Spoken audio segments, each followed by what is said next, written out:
아멘.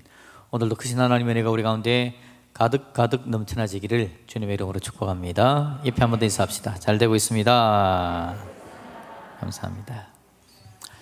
계속해서 우리는 디모데 전서를 살피고 있습니다. 6장까지 되어 있기 때문에 오늘 5장이니까 5번째 설교회네요. 이미 4번을 살폈습니다. 그리고 오늘 그리고 다음 주 하면 디모데 전서가 마치게 되어지는데, 이 디모데 전서의 중요한 주제는 교회라고 말씀을 드렸습니다. 교회를 세운다라는 이야기였고, 그래서 지난주에는 형제를 깨워 교회를 세우라, 그 앞에는 직분자를 세워 교회를 세우라, 그 앞에는 공예배를 세워 교회를 세우라, 그런 주제를 가지고 쭉 왔습니다. 그리고 오늘은 교회에 대해서 이야기하면서 존경과 배려, 교회의 인격이다 라고 하는 주제를 가지고 한번 말씀을 나누려고 합니다. 오늘 본문에서 존경과 배려라는 이야기를 하는 이유는 뭐냐니까, 일단 3절에 보면 그렇게 이야기합니다. 참 과부인 과부를 존대하라, 존중함으로 대하라 라는 이야기죠. 17절을 보시면요, 잘 다스리는 장로들은 배나 존경할 자로 알되 잘 다스리는 장로들에 대해서 존경함으로 대하라 라고 이야기를 해주고 있습니다. 그럼 이것이 직분자에 대한 이야기일 수 있습니다. 왜냐하니까 지난주 그 앞주에 직분자를 세워라라는 이야기를 했기 때문에 직분자를 존경하라라는 이야기일 수도 있습니다. 물론 그렇습니다. 직분자를 존경하면서, 왜냐하면 그 직분자는 교회를 세워야 되는, 교회 공예배를 세우는 자들이기 때문에 존경하며 가야 되지요. 그런데 그것만을 이야기를 하는 것은 아닙니다. 왜냐하니까 1절, 2절을 보면 늙은이에 대해서 아버지에 대하듯 하고, 젊은이에 대해서는 형제를 대하듯 하고, 늙은 여자에 대해서는 어머니를 대하듯이, 젊은 여자에 대해서는 자매를 대하듯이 하라라고 이야기하는 것은 모든 성도들에 대한 이야기가 되는 거죠. 그래서 하나님은 우리 교회가 굳건하게 서기를 바라시는데, 존경함과 배려, 서로에 대한 존중과 배려를 통해서 교회가 세워져 가기를 원하신다라는 겁니다. 자, 여러분, 오늘 이 성경의 배경은 여러분 잘 압니다. 디모데 전서는 사도 바울이 디모데에게 보낸 목회 서신입니다. 그렇지만 디모데가 목회하는 교회가 에베소 교회이기 때문에 에베소 교회가 오늘 본문의 배경이 되었습니다. 에베소 교회의 상황은 제가 말씀을 드렸습니다. 에베소라는 지역 자체가 우상 숭배가 가득한 지역이었다. 그래서 예수 믿기가 쉽지 않았고, 예수 믿는 건 오히려 목숨을 내놓는 상황과 직업을 빼앗길 수도 있는 상황이다. 압박과 박해를 당하고 있는 상황이라고 말씀을 드렸죠. 그러면 교회 안은 평안해야 되는데 교회 안도 평안하지 못합니다. 1장부터 나오는 이야기가 이단에 대한 이야기가 나오죠. 교회 안에 분쟁이 있습니다. 어려움이 있습니다. 이단 사상을 가진 자들이 교회를 어지럽게 만드니까 하나님의 말씀을 잘 듣지도 못하게 하는 어려움들이 나타나는 겁니다. 안팎의 어려움이 있습니다. 바깥에 전쟁입니다. 실제 전쟁이죠. 죽을 수도 있으니까요. 실제 전쟁입니다. 에베소 사람들이 예수 믿는 사람들을 그냥 죽이려고 합니다. 자기들의 직업에, 자기들이 사는 것에 문제가 있다고 생각하고 예수 믿는 사람들을 박해해 들어오는 겁니다. 교회 안에서는 이단 사상은 우리를 죽이려는 거죠. 이단 사상에 빠져버리면 믿음도 신앙도 소망도 사랑도 다 사라지게 되어지는 엄청난 문제가 발생이 됩니다. 그러니 전쟁 아닙니까? 전쟁을 하는 겁니다. 밖에서도 박해하는 자들에 대해서 전쟁하고 버텨내야 됩니다. 이겨내야 됩니다. 교회 안에서도 사상이 온전하지 못한 자들과 논쟁하고 그들을 이겨내는 전쟁을 해야 되는 거죠. 여러분, 전쟁하면 어떤 문제가 생길까요? 전쟁하면 사람들의 얼굴이 굳어집니다. 일단 바깥에서도 전쟁하면 집에 들어와서도 굳어지죠. 교회 안에서도 이게 맞지 않으니까 서로의 인상이 굳어지고 목소리가 높아질 것이며 서로에 대한 존중과 배려가 있을 수 있을까요? 힘들어집니다. 전쟁하면 사람들의 인격은 송두리째 사라지는 게 전쟁터에서 나타나지는 일들이죠. 그래서 여러분, 우리나라에 학살 사건이 몇 개가 있습니다. 학살. 전쟁 때에는 학살이 일어납니다. 영암에서도 있었습니다. 6.25 사변 때. 한평에서도 있었고요. 장성에서도 있었습니다. 거창에서도 있었고요. 학살은 뭐냐니까 여러분, 군인이 민간인을 죽이는 걸 이야기하는데, 이 학살은 특히나 지금 방금 말씀드린 학살은요, 북한군이 와서 이남에 있는 사람들을 죽인 건 이야기하지 않습니다. 그건 그냥 전쟁터에 일어난 일이라고 이야기하고요. 학살은 우군이 죽인 겁니다. 국군이 우리나라 백성들을 죽인 겁니다. 미군이 우리나라 평민들을 죽인 걸 학살 사건이라 그러죠. 그 중에서 여러분, 노건리 학살 사건, 유명한 사건 아닙니까? 미군이 300명이나 되는 평민들을 그냥 철교 아래에서 죽여버린 사건을 이야기합니다. 이게 여러분 죽이는 이유가 뭐냐니까, 부역기라는 걸 이야기하는데, 왜냐하니까 북한군이 들어왔을 때 저 사람들이 북한군 편에 붙으면 우리에게 불리하다라는 생각이 있습니다. 그러니 북한군에게 조금이라도 도움을 주고 부역을 주었으면 죽여야 된다는 생각을 가지고 있는 거죠. 양민들을 그렇게 죽이는 겁니다. 전쟁의 때는 죽이는 게 다반사이기 때문에, 늘 죽여왔기 때문에 몇 명 더 죽이는 걸 사람들은 그렇게 심각하게 생각하지 않는 거죠. 여러분, 교회 안에 분위기가 좋아야 됩니다. 교회가요, 싸우는 분위기가 되어지면 더 많은 상처가 일어나는 겁니다. 이단의 사상이 들어오게 되어지면 얼마나 심각해지는지 모릅니다. 교회가 여러분 밖에서 박해를 당하고 있으니까 사람들의 얼굴이 굳어지지 않습니까?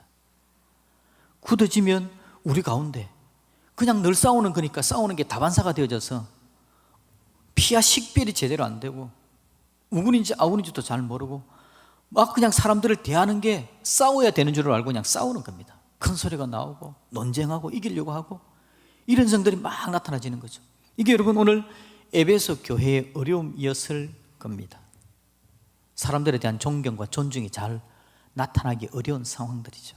여러분, 지난주가 전태일 씨가 사망한 지 50년이 된답니다. 그래서 50주기를 이야기하죠. 평화시장에서 이 사람이 대단한 사람 아닙니까? 22살 나이에 서울 평화시장에 노동력을 착취를 당하고 인격적인 대우를 받지 못하던 사람들에 대한 마음이 그 안에 가득합니다. 그들은 노동자들에 대한 존경하는 마음이 자기 마음에는 있는데 여건과 환경은 노동자들을 전혀 존경해 주지를 않습니다. 14시간 동안이나 일을 하고요, 임금은 조금 받습니다. 심각한 상황입니다. 10대 소녀들이 대부분인 그 유공들, 인격의 모든 부분이 다 사라져간 부분이었습니다. 그 안에서 5년만 일하면 모든 사람들이 다 병을 가지게 되어진답니다. 그 사람들이 적은 그 메모지에 보면 그런 상황이 나옵니다. 자기가 일한 데시 현대식 3층 건물이었는데 1층은 점포, 2, 3층은 공장이었답니다. 그 공장에 10,000명이나 수용돼서 일을 하는데 환기장치 하나가 제대로 없는 상황에서 심각한 열악한 상황 속에서 일을 하게 되어졌다는 거죠. 엄청난 일을 하는 겁니다. 일은 조금, 임금은 조금 받으면서. 그게 여러분 왜 그랬을까요? 그 당시 한번 생각해 보시면 1970년인데 제가 67년생입니다.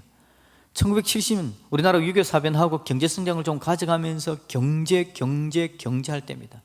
잘 살아보세를 자꾸 이야기할 때이죠. 잘 살아보세를 이야기할 때는 잘 살기 위한 게 중요하기 때문에 몇 사람들의 인격 이런 건 크게 중요하지 않습니다. 그냥 인권이 중요한 게 아니라 잘 사는 게 중요하기 때문에 그냥 그렇게 해도 눈 감고 지나갑니다. 사람들도 다 그러려니 하고 생각하고 그냥 지나가는 시절이었다는 거죠. 그러니 사람들의 인권이 송두리째 어려움을 당하는 일들이 나타나지는 겁니다. 존중이 없습니다. 배려가 없습니다. 상황이 어려우면 그런 상황이 나타나지는 거죠. 에베소 교회가 여러분 상황이 어렵기 때문에 존경과 배려가 나타나지 않는 상황이 것이 많습니다. 그러니 교회 안에 들어와서 서로에 대해서도 이 전쟁을 해야 될지 말아야 될지 좋은 감정으로 대하지 못하는 일들이 막 생기는 거죠. 여러분 교회가 좋은 교회가 되기를 주님의 이름으로 축복드립니다. 밖에서 좀 힘들더라도 교회 안에 들어오면 인상이 확 펴질 수 있었으면 좋겠습니다. 한번 연습해 볼까요? 입꼬리 올리는 연습 이거.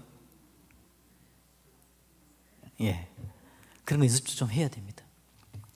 근데 여러분 성경에 제가 이야기를 함께 말씀을 나누는 건요, 제가 성경을 보면서 우리 인간들은 피곤하고 힘들면 서로를 힘들게 만드는 일들이 나타나지는데 하나님은 너무 대단하신 분이시다. 제가 여러분 20살에 신학교에 들어가서 창세기에 대해서 구약을 하면서 배울 때가 있었습니다. 교수님이 설명을 하는데 창조는 정말 아름다운 질서 가운데 이루어졌습니다 라고 이야기하면서 설명을 해주시는데요, 6일 만에 천지만물을 창조하지 않습니까? 1, 2, 3, 4, 5, 6 6일 만에 천지만물을 창조하는데 첫째 날, 둘째 날, 셋째 날 창조한 것들에 대해서 하나님은 넷째 날, 다섯째 날, 여섯째 날에 다스리는 것들을 만들었답니다. 첫째 날 창조한 것은 넷째 날이 다스리고, 둘째 날 창조되어진 것은 다섯째 날 창조한 것이 다스리고, 셋째 날 창조한 것은 여섯째 날 창조한 것이 다스린답니다. 그러면서 설명하기를 첫째 날에 하나님께서 빛을 만들지 않습니까? 그래서 넷째 날에는 그걸 다스리는 해, 달, 별을 만들었답니다. 둘째 날에 하나님께서 공중을 만들었습니다. 다섯째 날에는 공중을 다스리는 새를 만들었답니다. 셋째 날에 하나님께서 묻이 드러나고 땅을 만들었는데 여섯째 날에는 하나님께서 그 땅을 다스리는 식물과 짐승을 만들었다고 이야기를 하더라고요. 그렇게 하나님은 질서 있게 만드시고 제일 마지막에 사람들을 존귀히 여기고 존중함으로 여기셔서 모든 걸 다 만들어 놓고 제일 마지막에 사람을 만들어서 사람이 쓰기에 아무것도 불편하지 않게 만들어 주셨다고 하더라고요. 와, 그래서 내가 그렇게 존중함을 받는 존재구나. 내 자신을 내가 다르게 보게 됐습니다. 하나님께서 사람을 그렇게 존귀히 여기서 아무 문제 없도록 만들어 주시는 분이 바로 우리 하나님이시죠. 하나님은 놀라운 주인이십니다. 천지 만물을 창조한 주인이신데, 창조한 주인이 어떻게 인생을 그렇게 놀랍게 사랑으로 대해줄 수 있을까? 존경해 줄 수 있을까? 모든 것들을 완벽하게 만들어 놓고 나에게 모든 걸 맡겨주는 겁니다. 관리권을 다 맡겨주시면서 특별한 사용료도 요청하지 않습니다. 마음껏 사람을 존경해 주시는 분이 바로 우리 하나님이시더라고요. 제가 성경을 읽은 가운데 홍해 건너는 사건을 보고 놀랐습니다. 제가 어린 나이에 홍해 건너는 사건을 읽었는데요, 하나님께서 이스라엘 백성들을 출애굽시켜서 홍해 건너서 광야 가나안 땅으로 데려가는데 홍해를 하나님께서 물을 이렇게 갈라주었답니다. 그래서 사람들이 지나가는데요, 제 어린 생각에 걱정이 됐습니다. 이게 큰일이다. 무슨 걱정이냐니까, 물이 차 있는 곳을 가르면 뻘밭이 되지 않습니까? 그래서 이스라엘 백성들 그 뻘밭에 어떻게 지나갔지? 제 어린 마음에 걱정이 됐습니다. 발에 푹푹 빠지는 뻘밭, 제가 그걸 한번 경험해 봤나 보죠. 그래서 그거 정말 힘들었겠다. 애들도 건너가고 어른들도 건너가고 푹푹 빠지면서 어떻게 건너갔지? 라는 생각하고 제가 걱정을 했습니다.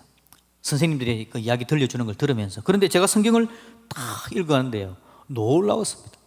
하나님께서 바람을 불어가지고 물을 나뉘어지게 갈라지게 하는데 얼마만큼 바람을 불었냐니까 그 뻘밭이 마른 땅 되도록까지 바람을 불었다고 해놨더라고요. 그래서 이야, 내 고민을 깨끗하게 씻어주시는 하나님이시구나. 인간의 모든 것들이 불편 없도록 인간을 최대한 존중하시고 배려하시는 분이 바로 우리 하나님이시구나. 그걸 경험하게 됐습니다. 하나님께서 지금도 저와 여러분들을 그렇게 사랑해 주시는 줄로 믿습니다. 그 하나님의 사랑 이야기는 거기서 끝난 게 아니죠. 제가 성경을 읽을 때 늘 감사한 이야기는 우리 하나님께서 잃은 양 한 마리를 찾아 떠나는 이야기, 예수님께서 해주신 이야기죠. 양이 100마리가 있는데 99마리는 집에 있지만 한 마리를 잃은 겁니다. 그 잃은 양을 위해서 그 힘들고 어려운 산 넘고 물 건너 가시는 하나님의 이야기, 자기 집안의 모든 재물을 다 팔아버리고 떠나버린, 그래서 탕진해버린 탕자를 맞아주시는 아버지의 이야기, 그게 하나님의 이야기라는 것을 알게 되었을 때 하나님의 사랑이 얼마나 큰가, 얼마나 인생을 존중해 주시는가. 하나님께서 인생을 존경하고 존중해 주시는 그 하이라이트는 바로 십자가 아닙니까? 십자가에서 나를 위해서 죽어주심으로 버려진 인생을 끄집어 당겨주시는 하나님의 사랑. 하나님께서 그렇게 에덴 동산을 잘 만들어 주었으면, 우리를 존경해 주면 인생이 감사합니다 하고 하나님을 존경해야 되는데, 인생이 하나님을 존경하지 않죠. 에덴 동산에서 하나님을 존경하지 않습니다. 하나님을 버려버립니다. 그게 뱀의 이야기를 듣는 거 아닙니까? 뱀의 이야기를 듣는다라는 것은 나를 존경해 주신 하나님을 나는 존중하지 않고 뱀을 존중한다는 이야기거든요. 사람이 하나님을 존중하지 않았음에도 불구하고 하나님 어떻게 그렇게 사람을 존중해 줄 수 있을까? 끝까지 십자가에 죽을 만큼 존중하시는 하나님의 모습을 보게 되니까 정말 인생이 대단하다, 하나님의 큰 사랑을 받았다. 여러분, 이 가을에 우리를 사랑한다라고 지금도 말씀하시고 존경해 주시는 그 하나님의, 존경해 주시는 그 은혜를 마음껏 듬뿍 받아 누릴 수 있기를 주님의 이름으로 축복드립니다. 옆에 우리 한번 인사할까요? 하나님은 당신을 존중합니다. 얼마만큼 존중하는지 여러분의 웃음을 가지고 한번 그만하죠. 예. 하나님은 우리를 마음껏 존중하시는 하나님이시라고요. 그 존중하시는 하나님의 이야기, 그 이야기를 배경으로 하여서 오늘 디모데전서 5장을 읽었으면 좋겠다라는 겁니다. 하나님은 마음껏 존중하시면서, 존중해 주면서 이 에베소 교회가 하나님의 존중과 사랑으로 가득 찬 교회가 되었으면 좋겠다. 교회를 세우는 것은 존중과 배려다. 존중과 배려가 교회를 세우는 거다.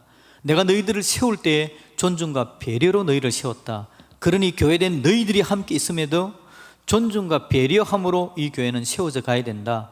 내가 너희들을 사랑하고 존중하고 배려한 그것이 너희들 서로 느끼게 되어지는 것은 이제는 너희들 서로를 통해서 느끼게 되어지는 거다. 하나님께서 우리를 존중하고 배려하신 것은 이미 우리에게 다 주어져 있습니다. 존중받은 우리가 이 땅에 살고 있는 가운데 함께 서로 존중하고 배려하는 가운데 하나님의 존경을 서로에게 보여주는 모델 하우스가 되어져야 된다. 이게 하나님께서 교회를 만들어 놓으시면서 교회에다가 요청하는 겁니다. 그렇게 될 수 있도록 만들어 놓았기 때문에 너희들 모두가 다 나의 존경과 존중을 받은 자들이니, 그러니 너희들 곁에 있는 사람들을 존중하고 존경해라. 너희 스스로를 존경해라. 그러므로 교회를 세워라. 그 이야기를 우리에게 들려주시는 것이다 라는 거죠. 여러분, 우리 예수님이 우리를 얼마나 사랑하는지 모릅니다. 우리에게 얼마나 큰 은혜를 주기를 원하시는지 모릅니다. 존경함으로 우리 교회 그렇게 서기를 바라는 거죠. 이제 교회라는 것은 주님의 일을 대신하는 겁니다. 주님의 몸 아닙니까? 주님의 몸을 대신하는 주님의 몸인데, 몸된 교회 안에서 일어나야 될 일, 바로 이거다라는 거죠. 제가 여러분 전쟁터에 살아간다 그랬지 않습니까? 우리의 삶이 전쟁터인데, 살아가는 전쟁터 속에서 살아가는데 내가 피곤하고 힘든 겁니다. 힘들어서 내 얼굴이 그냥 막 찌푸려지는 겁니다. 교회 나왔는데 다른 또 찌푸려진 사람 만나면 서로 그냥 감정이 상할 수도 있는데요, 내가 찌푸려진 얼굴로 교회로 나왔는데 저기서 나를 대해주는 게 존경과 배려함으로 나를 대하는 겁니다. 원래 그 사람은 그랬거든요. 왜냐니까 주님이 그를 사랑한다라는 걸 알고, 주님이 자기 자신을 존중해 준다는 걸 알고 그 얼굴에 만면의 미소를 대하면서 성도들을 대하는 사람이었습니다. 그 사람이 찌푸려진 얼굴을 가지고 내가 교회를 왔는데 만면의 미소를 가지고 존중함으로 나를 대해주는 거죠. 내가 치료가 되어지는 겁니다. 위로가 되어지는 거죠. 하나님의 은혜를 입게 되어지는 겁니다. 내가 살아나게 되어지는 거죠. 하나님은 교회가 그런 곳이 되어지기를 바라신다라는 겁니다. 그러면 또 내가 이러면 살아나지 않습니까? 내가 상처 입은 내가 교회 나와서 회복되어져서 얼굴에 미소를 가지는 자가 되어지는 겁니다. 그건 한 분으로 되는 게 아니더라고요. 오랜 시간을 통해서 교회의 사랑과 존중을 받게 되어질 때에 나도 이제 얼굴에 미소를 가지는 자가 되어지는 거죠. 그랬는데 나도 모르게 자연스럽게 사랑받은 것 때문에 얼굴에 미소가 지어지고 존중하는 삶을 살았는데, 나도 모르게 그냥 한마디 툭 내밀은 게 어느 날은 어떤 사람이 전에 나와 똑같이 세상 살면서 전쟁하면서 인생 가운데 상처를 입고 교회를 나온 겁니다. 힘들고 어려운 상황이 나왔는데 내가 그냥 이전에 하던 그대로 존중과 배려의 표현을 하고 이야기를 했는데, 나도 모르는 사이에 그 사람이 내 사랑을 받아 내 존중함으로 그 마음이 회복되지는 은혜가 나타나지는 것. 이게 여러분 하나님께서 교회를 만들어 놓으신 이유라는 겁니다. 하나님은 나를 치유하시기를 원합니다. 교회를 통해서. 하나님은 나를 통해서 교회가 또한 치유되기를 원하시는 겁니다. 그게 바로 존중과 배려라는 거죠. 존중과 배려는 교회를 세우는 겁니다. 하나님은 이 일이 우리 가운데 있기를 원하신다라는 거죠. 그래서 우리는 하나님의 이 마음을 가지고 우리 스스로를 바라보고 교회를 바라볼 수 있어야 된다라는 겁니다. 중요한 건 여러분, 우리 스스로 내가 누군지를 잘 알아야 되는데 잘 모르는 것 같아요. 방금 제가 성경 속에서 하나님께서 인생을 얼마나 존중함에 대해서 이야기했음에도 불구하고 우리가 교회를 나오지만 내가 하나님으로부터 존경받고 존중받는 자인 걸 잘 모르는 것 같아요. 세상에서 살다가 다른 사람들과 같이 지지고 볶고 살다 보니 그냥 내가 그렇게 못난 인생 중에 하나인 걸로 나를 생각하는 겁니다. 교회 나와서 내가 누군지 모르니까 내가 나를 존중하지도 않습니다. 존경하지도 않습니다. 존경을 내보낼 줄도 모르는 거죠. 여러분 잘 기억하십시오. 하나님은 저와 여러분들을 얼마나 사랑하는지, 하나님 우리를 존경하여서 십자가 보좌를 버릴 만큼 우리 각자를 사랑하셨다는 것을 꼭 기억할 수 있기를 주님의 이름으로 축복드립니다. 우리 하나님께서 그렇게 이야기하는 겁니다. 여러분, 눈에 넣어도 안 아프다라는 말은 귀한 사람에 대해서 그렇게 이야기하는 거지 않습니까? 하나님이 저와 여러분들을 눈에 넣어 아플까요, 안 아플까요? 하나님은 우리에게 그렇게 이야기하는 겁니다. 내 눈에 넣어도 너희들 아프지 않다. 그 이야기가 성경 창세기부터 요한계시록까지 구구절절히 흘러가는 겁니다. 하나님은 눈에 넣어도 우리를 아프지 않다고 생각하십니다. 사랑함으로 우리를 대해주는 분이 바로 우리 하나님이시더라라는 거죠. 하나님은 그 사랑을 마음껏 우리에게 그냥 퍼부어 주시는 것입니다. 눈에 넣어도 아프지 않는 하나님, 그 하나님 우리 하나님이십니다. 제가 이런 책을 전에 본 적이 있습니다. 책 제목이 우리의 대부분의 기도는 하늘나라에서 쓰레기 취급당한다. 너무 파격적인 제목 아닙니까? 책 팔아먹으려고 그렇게 적었는지 제가 그 책을 샀습니다. 그 책의 내용은 여러분 기도를 잘 하자라는 겁니다. 그냥 자기 욕심만 부리는 기도, 그게 아니라 하나님의 뜻을 이루는 기도, 하나님의 마음에 합한 기도를 하자라는 겁니다. 그 취지는 제가 인정합니다. 그래서 저도 기도 잘해야 되겠다라는 생각을 했습니다. 그런데 여러분, 우리의 기도가 하늘나라에서 쓰레기 취급당할까요? 저는 제목은 완전히 틀렸다고 생각합니다. 우리가 내 욕심만 구하는 기도를 하면 하나님은 우리의 이야기를 쓰레기 취급할까요? 저는 아니라고 생각합니다. 왜냐하니까 내가 내 딸을 봐서 압니다. 우리 아이들이 하는 이야기가 어떤 때는 얼토당토하는 이야기를 합니다. 어제 뭐 사줬는데 오늘 뭐 또 사달라고 이야기합니다. 저 욕심 많은 놈이라는 생각이 듭니다. 그런데 여러분, 제가 그 이야기를 쓰레기 취급하느냐? 절대 아닙니다. 어떤 때는 그렇게 이야기하는 게 예쁩니다. 귀엽습니다. 저놈이 아빠에 대한 믿음이 이만큼 많구나, 그러니 어제 사달라고 하고 또 사달라고 이야기하지. 제가 그 놈을 예쁜 마음으로 보는 거지. 그러면서 한편으로는 저놈이 조금 더 잘해야 되겠네라는 생각을 하는 거지, 그 이야기를 쓰레기 취급 절대 하지 않습니다. 나한테 와서 뭐 사달라고 하는 그 자체를 저는 기뻐합니다. 우리 하나님 그러지 않을까요? 우리 하나님께서 우리가 혹시라도 내 욕심만 부리는 기도를 할지라도 하나님 보시기에, 그래, 세상이 피곤하고 힘들고 어려운데 내 앞에 와서 기도하는 것 자체를 내가 기쁘다. 네가 딴 데 가서 그런 이야기 하지 않고 나한테 와서 그렇게 이야기를 해주니까 고맙다. 내가 너 사랑한다. 내가 너 존경한다. 존중한다. 내가 너를 도와주마. 내가 너를 힘있게 만들어주마. 성령으로 은혜를 주마. 말씀으로 채워주마. 하나님께서는 그렇게 다시 또 한번 우리에게 약속해 주시는 분, 그분이 바로 우리 하나님이신 줄로 믿습니다. 하나님께서 그렇게 사랑하는 존재가 바로 나란 말이죠. 나. 이렇게 복받고 하나님의 은혜와 능력을 누리는 존재가 바로 나이고, 이런 나를 모아놓은 것이 바로 우리 교회다, 그 말입니다. 그러니 여러분, 우리 스스로 존중합시다. 우리 스스로 존경합시다. 우리 스스로에 대해서 존대합시다. 함부로 대하지 마시고요. 여러분 옆에 있는 분들에게도 하나님이신 사랑으로 내 얼굴에 만면의 미소를 띠고 반갑습니다, 감사합니다, 고맙습니다, 존경합니다, 그렇게 말해 줄 아는 저와 여러분들이 되어지기를 주님의 이름으로 축복드립니다. 그래서 오늘 여러분 읽은 우리가 22절까지 읽었는데 22절의 마지막 부분에 보니까 사도 바울이 디모데에게 그렇게 이야기합니다. 너 자신을 어떻게 하라고요? 너 자신을 지켜 정결하게 하라라고 이야기를 합니다. 여러분, 우리가 하나님으로부터 존경받은 사람이기 때문에 존경받은 우리가 교회에서 해야 될 중요한 모습, 자신을 지켜서 정결하게 해야 합니다. 하나님이 저를 존경해 주시니 저도 교회를 존중하고 존경하겠습니다, 이런 마음의 결심으로 되던가요? 잘 안 되는 겁니다. 그러니 우리는 우리 자신을 갈고 닦아야 되는 겁니다. 앞에 보면 여러분 4장에 우리가 오늘 읽지 않았지만 4장 12절에 보면 이런 내용이 나옵니다. 누구든지 너의 연소함을 업신여기지 못하게 하고 라고 이야기합니다. 연소함을 업신여긴다, 이 이야기를 왜 하느냐니까, 사도 바울이 디모데를 에베소 교회를 목회하게 했습니다. 그런데 디모데가 나이가 좀 어렸던가 봐요. 어리니까 어린 태가 나서 사람들이 보기에 저 어린 사람이라고 생각하게 하면 교회가 문제가 생긴다는 겁니다. 그러니까 네가 어리지만 목회를 하게 되었으니까 어린, 연약하고 유약한 모습을 보이는 게 아니라 업신여기지 못할 만큼 너 자신을, 오늘 본문으로 이야기하면 자신을 지켜 정결하게 하고 너 자신을 잘 가다듬으라 라고 이야기를 하는 것이다 라는 거죠. 그래서 계속해서 보면 4장 12절에 누구든지 너의 연소함을 업신여기지 못하게 하고 오직 말과 행실과 사랑과 믿음과 정절에 있어서 믿는 자에게 본이 되어 라고 이야기를 해준다라는 겁니다. 여러분, 존경을 하시려면요, 존중을 하시려면 하나님의 말씀이 내 안에 쑥 들어와야 됩니다. 내가 하나님 앞에 기도할 줄 아는 사람이 되어야 합니다. 하나님이 나를 존중하는 줄 알고 있기 때문에 존경해 주시는 하나님 앞에 나도 하나님을 존중하고 하나님을 무시하지 않으려면요, 하나님의 말씀이 내 안에 들어오고 내가 하나님의 사랑으로 가득 차 나 자신을 연단해 갈 줄 알아야 됩니다.